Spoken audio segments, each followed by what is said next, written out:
DG police Jammu Kashmir Dilbag Singh ने कहा कि पंजाब में ड्रग्स की बिक्री से मिले पैसे का इस्तेमाल जम्मू कश्मीर में आतंकवाद को फंड करने के लिए किया जा रहा है। उन्होंने कहा कि जैसे जैसे जम्मू कश्मीर आतंकवाद से बाहर निकल रहा है, पाकिस्तान जम्मू कश्मीर में ड्रग्स भेज रहा है, जैसे उन्होंने पंजाब में किया था, पर आतंकवाद कश्मीर में अपनी आखिरी सांसें ले रहा है।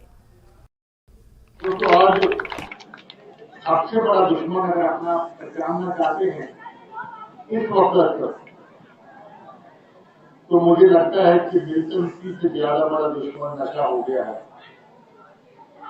मिलिटेंसी आतंक, दहशतगर्दी इंडिविजुअल्स को निशाने पे लेती है, जबकि नशे की वबा जो है वो परिवारों को, समाज को, पूरे को बर्बाद करती है। और आज अगर हमले नहीं और सही रास्ता चुना नहीं तो मुझे लगता है कि आने वाले वक्त में नौजवान ऊर्जावान चेहरे जो हैं उनकी कमी नजर आएगी। ऐसा कभी होना नहीं चाहिए।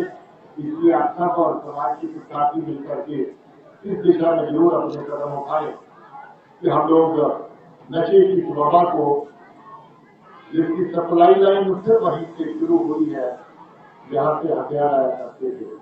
मेरा इशारा आप समझ रहे होंगे, ये नशा भी पाकिस्तान से आ रहा है।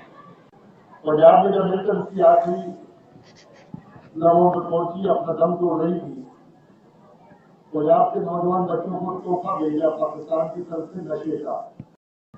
और अब जब जहां हम उसको छोड़ करके उस चीज को आगे निकलना चाहते हैं, तो हमारे बच्चों के लिए वो तोहफा यहाँ पर आप खुले रूप में काफी हद तक अवेलेबल है। अब इस साजिश को किस हद तक आप लोग नाकाम कर सकते हैं, किस हद तक पहचान सकते हैं, ये अपनी काबिलियत होगी, ये आप लोगों को खुद करना होगा। मैं ये बात इस हवाले से भी कह रहा हूं कि पंजाब में जो नशे की तस्करी हो रही है, उसका पैसा लौट करके जहां पर बेचने के लिए आता है, नशे का और दहशतगर्दी का आपस में बड़ा करीबी आता है।